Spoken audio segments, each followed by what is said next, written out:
एक नारी ममता, त्याग, प्रेम की देवी होती है, लेकिन महिलाओं को हर युग में बाल विवाह, पर्दा प्रथा, दहेज जैसे कुरीतियों का शिकार होना पड़ा है, जिसके लिए वो आज भी अपने हक की लड़ाई लड़ रहे हैं और समाज में अपना एक अलग मुकाम हासिल कर रही है।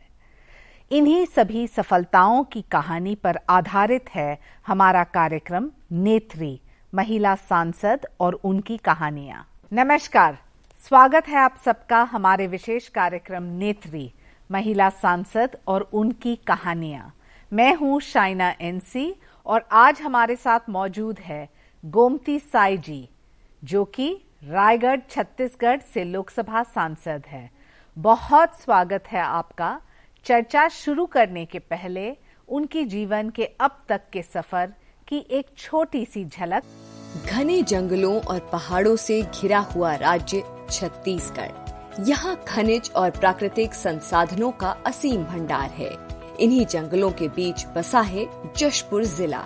जशपुर जिले में एक छोटा सा गांव है कोकिया खार, जहाँ 25 मई 1978 को गोमती साई का जन्म हुआ। पिता का नाम शुभ सरन सिंह और माँ बसंती बाई। गोमती साई ने अपनी पढ़ाई गवर्नमेंट इंटर कॉलेज जशपुर से की। गोमती साई की शादी कम उम्र में ही निरंजन साई से 28 मई 1991 को हुई थी। गोमती साई के पति एक समाज सेवक हैं। एक दूसरे को एक मानते हैं। वो घर में रहती भी है, फिर भी पत्नी पत्नी होती है और उसके हर कार्यक्रम में वो बाहर भी रहती है। मैं डिस्टर्ब नहीं करता हूँ, कहाँ हो तुम, क्या कर रही, तो इसको क्यों नहीं की, ये क्वेश्चन मैं नहीं करता हूँ। रिलैक्स रहती हैं, इस वजह से वो पूरा कर ले रही हैं। गोमती साई ने अपनी राजनीति की शुरुआत 2015 में की, जब उन्हें जिला पंचायत का अध्यक्ष बनाया गया। 2015 से 2019 तक वो इस पद पर रही। मई 2019 में 17वीं लोकसभा में रायगढ़ से सांसद बनकर आईं। निश्चित तौर पे गोमती साई जी के सांसद बनने के बाद इस क्षेत्र में आदिवासी महिलाओं के बीच में एक आत्मविश्वास बढ़ा है। 13 सितंबर 2019 को उन्हें उद्योग संबंधी स्थायी समिति का सदस्य बनाया गया। गोमती साई ने जिले में जनजातीय कल्याण के लिए काम किया, खासकर सुविधा विहीन बच्चों के लिए।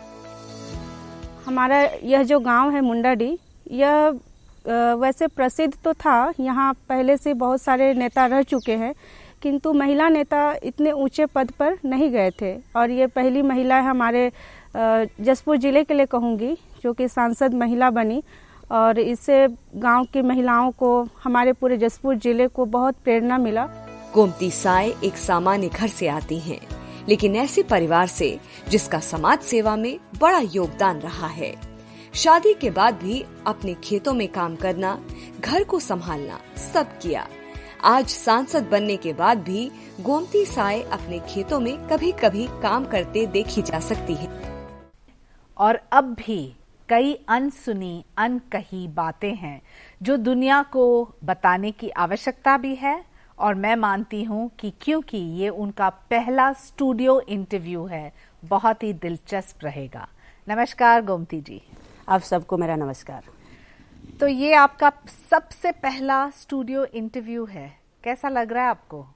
मेरा एक्चुअली में साइना जी मेरा पहला इंटरव्यू है स्टूडियो में, पर सोची तो नहीं थी ऐसा पहले, पर आज आश्चर्य हो रहा है और बड़ा खुशी भी हो रही है कि मेरा ये पहला इंटरव्यू है। एक तरफ से ग्रामीण क्षेत्र की एक महिला जो जिला परिषद में रह चुकी है, जिनके परिवार के इतने लोग सरपंच भी रह चुके हैं, और आप एकमात्र महिला है जो सांसद तक पहुंची है, तो आपके परिवार का समर्थन रहा, क्या रहा ये सफर, इसके बारे में आप बताएं। साइना जी, मैं एकदम ग्रामीण इलाके से आती हूँ और जहाँ मैं पैदा हुई एकदम ग्रामीण इलाका है और एक मध्यम वर्गीय किसान परिवार से मैं पैदा हुई। और पहले तो ऐसा लगता नहीं था कि मैं राजनीति में आऊँगी, लेकिन बड़ा कठिन समय था गांव का जिंदगी जीना और एक मध्य वर्ग परिवार से आना और एक तो बेटियां होना वो भी बहुत बड़ा मुश्किल था जी। लेकिन ग्रामीण में अपना प्राइमरी स्कूल वहीं से शिक्षा ली अपने ही ग्राम में। उसके बाद उस टाइम जब हम पढ़ रहे थे तब उस गांव में मिडिल स्कूल नहीं था। अच्छा। एक गांव से दूसरे गांव जाने का होता था और लगभग उस गांव से हम लोग 20-25 लड़कियां जाते थे एक गांव से दूसरे गांव, जो पास में 4-5 किलोमीटर के अंदर पड़ता था। कैसे जाते थे आप? पैदल चल के जाते थे मैडम।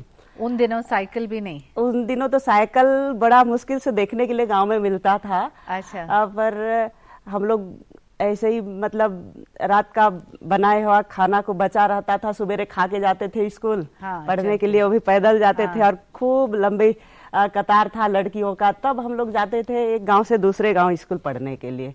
और गांव की जिंदगी तो मतलब एकदम साधारण सा, एकदम आम सा, और गरीबों के बीच ऐसे भी हम लोग तो साधारण परिवार से ही हैं, तो बड़ा अच्छा लगता था। और वो जिंदगी तो स्वर्ग ही था, भले ही गांव था पर स्वर्ग था, पर मेहनत भी उतना ही था।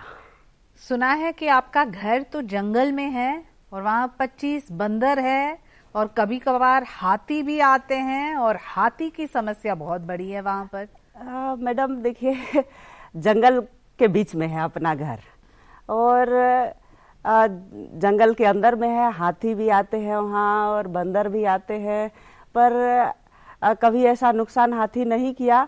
पर लोगों के लिए तो डर का विषय तो है ही, काहे कि वो हाथी है और हम लोग एक आम आदमी हैं, तो इस विषय को लेकर के गंभीरता तो है, डरते हैं। फिर भी हम लोग सावधानी से बिना टार्च का घर से नहीं निकलते हैं और बिना लाइट का बाहर जाना है तो थोड़ा लाइट अपना जला लें। इस तरह का कठिन समस्या है गांव में जिंदगी जीने के लिए, पर सावधानी बरतते हुए अपना जिंदगी निर्वहन कर रहे हैं। गोमती जी, शुरुआत होता है एक सरपंच के परिवार में, जहां आप जिला में सदस्य हैं, और फिर direct parliament, Bharatiya Janata party के एक सांसद होने के नाते क्या आपको लगता है ये सफर जो है भाग्य का है या मेहनत का?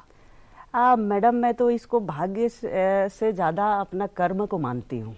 बहुत अच्छी बात है। भाग्य को कोई नहीं देख के आता है कि भाग्य में क्या है, लेकिन अपना कर्म जो है वो वर्तमान में है, तो अपना कर्म को ज्यादा विश्वास रखती हूँ मैं। बहुत अच्छी बात आपने कही, लेकिन ये सवाल भी उठता है कि जब एक सरपंच है और आपके माता पिता दोनों सरपंच रह चुके हैं, क्या एक महिला सरपंच को सिर्फ एक पुरुष पीछे से चलाता है? और क्या एक सांसद को अपने पति सिर्फ पीछे से चलाते हैं? साइना जी, मेरा जब शादी हुआ तो मेरा उम्र तो ज्यादा नहीं था, पर जब मैं शादी हुई तो मेरे को उतना ज्ञान नहीं था कि शादी क्या चीज होता है, मायके क्या चीज है, कि ये कैसा रिश्ता निभाना पड़ता है, क्या क्या काम करना पड़ता है।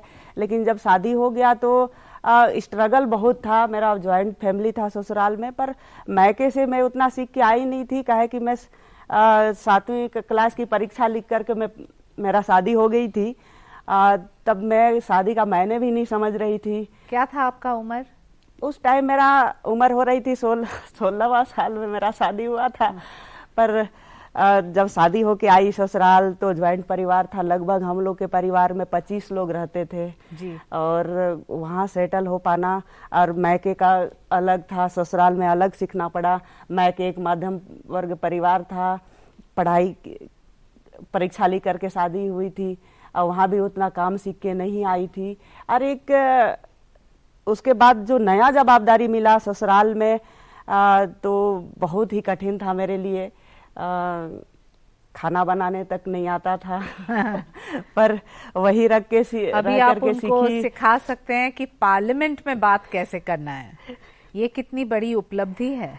बिल्कुल मैडम, मैं एकदम जमीन से आई हूँ, गरीबों के बीच से आई हूँ, इसलिए जो एक निचले छोर की व्यक्ति की जिंदगी है, हाँ। उसको बखूबी से मैं समझ करके जान करके मैं अपने खुद से जी हूँ। मैं ऐसा नहीं है कि किसी के कहने से मैं समझी या देख के आई हूँ, मैं खुद से जी के आई हूँ। ऐसा नहीं है कि परिवार में जब शादी हो के आई तो मेरे को सुख ही सुख मिला, ऐसा नहीं था। ससुराल में भी खूब सारा स्ट्रगल करना पड़ा। काहे कि मेरे दुनिया में लोग कहते हैं कि मेरे सास ससुर 2 ही होते हैं, लेकिन मैं गर्व के साथ ये कह सकती है कि मेरे सास ससुर 4 थे। कैसे? काहे कि मेरे बड़े ससुर के वाइफ 2 थे। अच्छा। और मेरे खुद की सास और मेरे ससुर थे, और मैं एकलौती बहू बन के आई थी, और वो भी बड़ी बहू बन के आई थी तब। तो आज सास ससुर सबको बहुत गर्व होता है गोमती साई के ऊपर। दुख के साथ तो मेरे को आज ये स्टूडियो में मेरे को आपके पास ये शेयर करना पड़ रहा है कि मेरे सास ससुर आज के डेट में सांसद बनने के पहले ही चले गए। और शायद आज देखते तो उनको गर्व होता कि हमारी बहू आज इस जगह पे बैठी है और लोगों के लिए लड़ रही है, लोगों के लिए काम कर रही है, उनको बहुत गर्व होता। लेकिन खेत के साथ कहना पड़ रहा कि वो मेरे समक्ष नहीं है, शायद ऊपर में बैठ करके देख करके मेरे को आशीर्वाद जरूर देंगे, जरूर देंगे। और इस कहानी में एक और सवाल जरूर उठता है कि एक कंस्टिट्यूंसी जो 400 किलोमीटर बड़ा है, तो उस कंस्टिट्यूंसी में आप कैसे जाते हैं, रोज लोगों की समस्या कैसे हल करते हैं? और खासतौर से ग्रामीण क्षेत्र में इतने सारे समस्या है, बिजली हो, पानी हो, सड़क हो, शिक्षा हो, स्वास्थ्य हो, तो ये सब योजना के बारे में आप कैसे अपने आप को सक्षम मानते हैं कि आपने कर दिखाया है? साइना जी, मैं एक चीज अपने आप को हर विषय में जी के आई हूँ। एक तो मैं शादी से पहले पढ़ नहीं पाई थी, और ऐसा जगह में मेरा ससुराल का घर है, मेरा घर है, जंगल के बीच में है, गरीबों का मोहल्ला में मैं रहती हूँ, तो मैं तो खुद जी के आई हूँ कि लोगों का एक्चुअली में समस्या क्या है। आप जानते हो, किसी से पूछने की जरूरत नहीं है ना, किसी का बताने का रास्ता मैं नहीं देखती हूँ, राह नहीं देखती हूँ, क्योंकि वो चीज को मेरे को बोलेगा तभी मैं करूंगी। मैं खुद जी के आई हूँ, मैं खुद जी रही हूँ, तो मेरे को पता है। इसलिए मेरे को लोगों का मांग, जो लोगों का जरूरत क्या चीज है, उसको मैं बढ़िया से जानती हूँ। काहे कि ग्रामीण इलाका से ही आती हूँ मैं, और ग्रामीण लोग का क्या समस्या है, क्या जरूरत है, उसको मैं बढ़िया से जानती हूँ।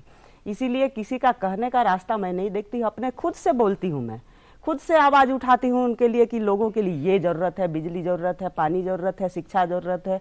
मैं खुद से बोलती हूँ कि लोग आज अशिक्षित हैं तो कितना सारा नुकसान उठाना पड़ रहा है। अगर शिक्षित हो जाए तो क्षेत्र में शिक्षा ही सबसे बड़ा विकास है। बिल्कुल सही बोल रहे हैं आप। और जो महिला आज आपके क्षेत्र में उनकी तरक्की हुई है, किस वजह से? शौचालय के वजह से, या प्रधानमंत्री आवास योजना के वजह से, या फिर आपको लगता है कि मुद्रा बैंकिंग के वजह से? थोड़े उदाहरण दीजिए कि ये उन्नति और प्रगति कैसे हुआ है। मैं यशस्वी प्रधानमंत्री जी को बहुत बहुत धन्यवाद, साधुवाद देती हूँ कि उन्होंने इतना मतलब युवाओं को लेकर के, महिलाओं को लेकर के, बच्चियों को लेकर के, और गरीबों को लेकर के, किसानों को लेकर के इतना अच्छा योजना लागू किए हैं, जो आज डायरेक्ट वो लोग लाभ ले रहे हैं, मुद्रा लोन ले रहे हैं। आज मुद्रा लोन के माध्यम से लघु उद्योग स्थापित कर ले हैं। और हम भारतीय जनता पार्टी का सरकार 15 साल रही छत्तीसगढ़ में, और महिला लोगों को खूब सपोर्ट किए, और मतलब लघु उद्योग या फिर महिला स्व सहायता के समूह से रेडी टू यूज मतलब उद्योग, अपना लघु उद्योग, छोटा उद्योग, ये सब सारा मतलब सपोर्ट बहुत किए। आज जो छत्तीसगढ़ में महिला लोग जो आगे बढ़ रहे हैं, दिख रहे हैं आगे बढ़ते हुए, तो काफी ये योजना को लेकर के बहुत आगे बढ़ गए हैं। गोमती जी, मैं पूछना चाहती हूँ कि महिलाओं के लिए कौन से ये 3 मुद्दे हैं जो सबसे महत्वपूर्ण है हर एक गांव में, जहां महिला पुरुष भी रहते हैं, लेकिन जहां बच्चे बेटी हैं? महिलाओं के लिए सपोर्ट की जरूरत है। सबसे पहले महिला को शिक्षित इतना कर दे, इतना स्ट्रांग बना दे, किसी का सहारे की जरूरत न पड़े। आत्मनिर्भर। जैसे मैं शुरू से मेरा परिवार जनसंघ से ही जुड़े हुए हैं। मेरा हस्बैंड भी राजनीति पहले मेरे से वही आए, और लगभग उन्हीं के नक्शे कदम, या वो मेरे शायद शिक्षक हैं, उन्हीं को देख देख के मैं राजनीति में आई, और आज सांसद, जिला पंचायत, छोटे से पंचायत को लेकर मैं प्रतिनिधित्व की, शायद उस टाइम भी और आज भी मेरे पति का कभी जरूरत नहीं पड़ता है, ना मेरा हस्बैंड कभी मेरे को मार्गदर्शन नहीं देते हैं कि तुमको ये करना है, तुमको वो करना है। तो वो दखल अंदाज नहीं कभी करते हैं? नहीं। वो बोलते दिल्ली हैं आते हैं? नहीं, मेरे साथ आज तक कभी नहीं आए हैं। बहुत अच्छी बात है, क्योंकि आपको अपना सफर खुद चलाना है, खुद चलना है इस दिशा में जी। और कभी कभार महिलाओं ने ये भी कहा है कि परिवार का बहुत दखल अंदाज होता है। जी हाँ, बल्कि लोग बाग आते हैं तो मैडम को बोल दीजिएगा ये काम कराना है, बोलते हैं कि मैडम खुद सक्षम है, आप उनसे बात कीजिए, मेरे बोलने से वो करेंगे नहीं, और आप उन्हीं से बात कीजिए। गोमती जी, क्या आप अभी भी खेती करते हैं? मैडम, मैं एक्चुअली मैं बताऊं, शादी करके आई तो मैं 2 साल घर से तो मेरे सास ससुर निकलने नहीं दिए, लेकिन जब तीसरा साल हुआ तो थोड़ा सा क्या है, मैं बड़ी बहू होने के नाते, मेरा हस्बैंड बड़ा बेटा होने के नाते, हस्बैंड पढ़े लिखे हैं तो थोड़ा खेती बाड़ी में उनका रुचि पहले से कम रहा।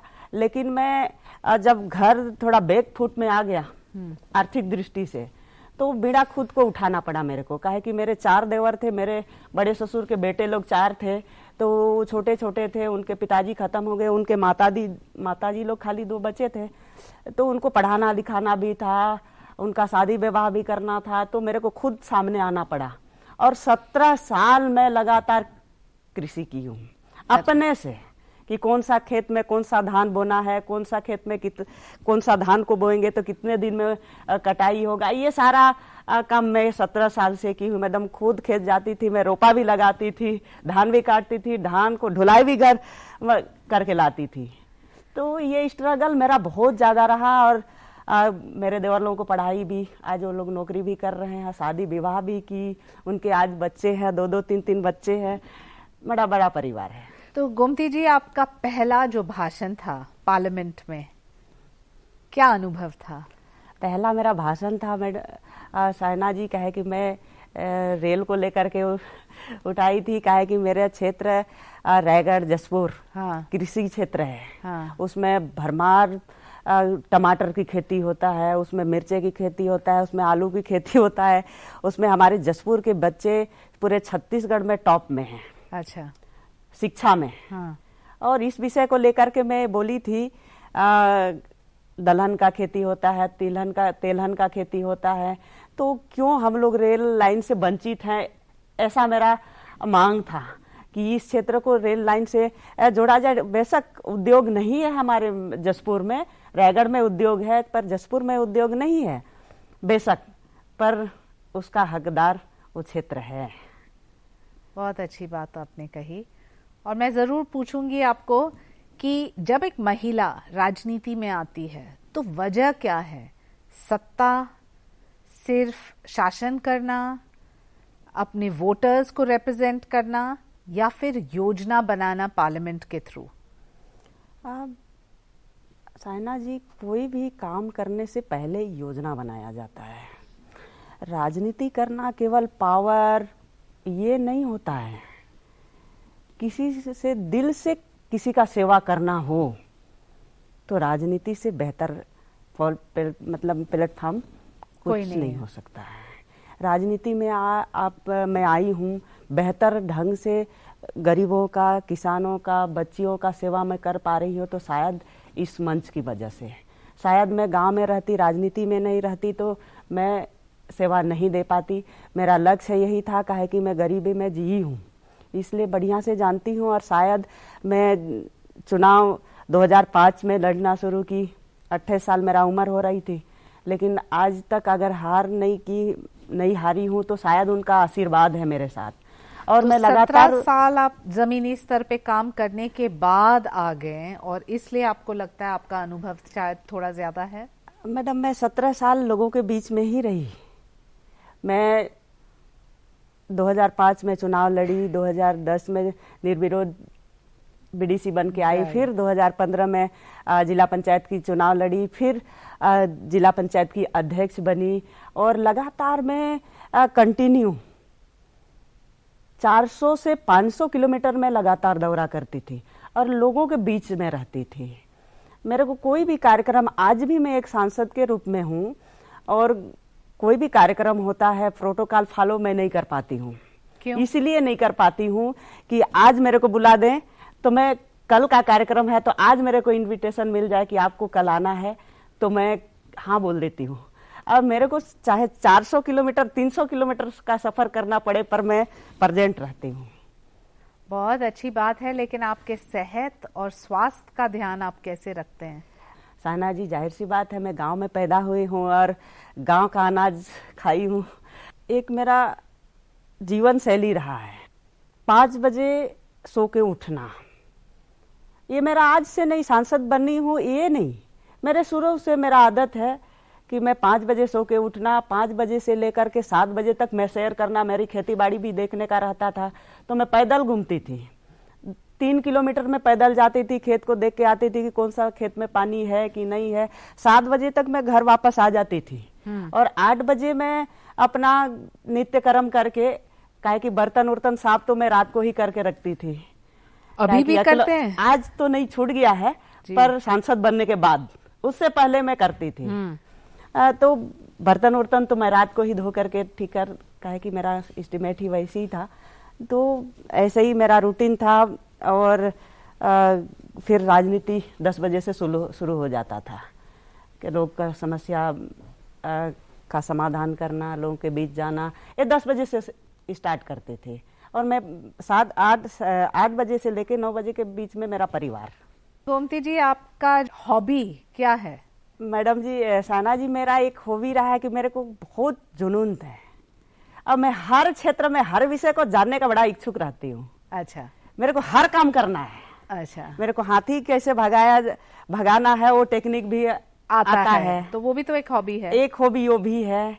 मेरे को घर का खाना बड़ा अच्छा लगता है, कहे कि मैं धान का कटोरा से आती हूँ तो मेरे को चावल बहुत पसंद है जी। तो चावल खाना मेरा बहुत पसंद है और बच्चों के साथ खेलना जी, और बड़ों के साथ, बड़े बुजुर्ग के साथ जमीन में बैठ करके बात करना बड़ा अच्छा लगता है मेरे को। अच्छा, और मैं बात करती भी हूँ ऐसे ही। और मैं मेरा परिवार भी वैसे ही साधारण परिवार है जी। आज मैं सांसद हूँ, लेकिन आज मेरे परिवार के एक भी व्यक्ति,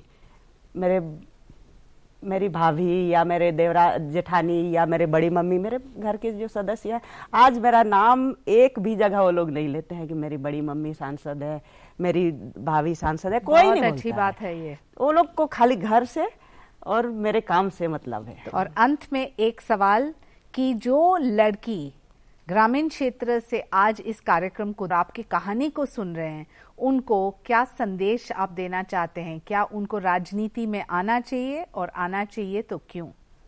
आप सबके माध्यम से लोगों को ये संदेश देना चाहती हूँ, बेटियों को ये संदेश देना चाहती हूँ, महिलाओं को, ग्रामीण अंचल के महिलाओं को ये संदेश देना चाहती हूँ कि एक गरीब परिवार, एक मध्यवर्गीय किसान परिवार से बेटी और एक मतलब कम उम्र में भी शादी होके आना, ससुराल में कैसे इतना सारे मतलब इतने सारे मुसीबतों के साथ भी जिंदगी जीना और किसी बात से नहीं घबराना है।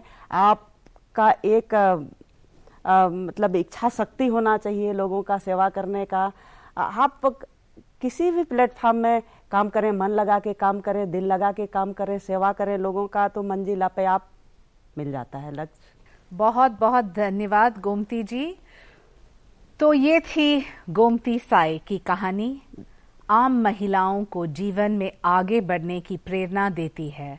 आज शो में बस इतना ही, फिर मिलेंगे किसी और महिला सांसद और जानेंगे उनकी जीवन की जुड़ी दिलचस्प कहानी। मुझे अनुमति दे।